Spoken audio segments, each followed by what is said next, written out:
हाय दोस्तों, नमस्कार। हमारे यूट्यूब चैनल में आपका आई होप कि आप सब अच्छे होंगे। आज हम बात करेंगे विजय चौहान के बारे में, जो एक सिंगर, एक्टर और बहुत सुंदर राइटर भी हैं।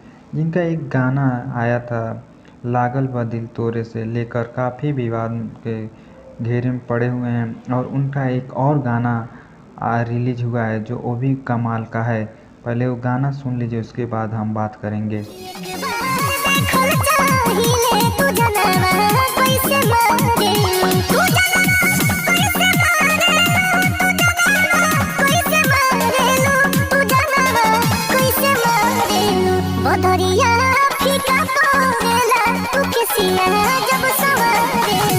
जी हाँ दोस्तों, ये गाना आपको कैसा लगा? अगर अच्छा लगा तो लाइक, कमेंट, शेयर, और चैनल पर नए हैं तो सब्सक्राइब करना ना भूलें। जी हाँ दोस्तों, इस गाने को शिल्पी राज और विजय चौहान ने अपनी आवाज़ दी है, और यह गाना राधा पटेल पर फरमाया गया है। और इस गाने के लिरिक्स की बात करें तो भागीरथ पाठक जी ने दिया है, और म्यूजिक विकास यादव ने दिया है।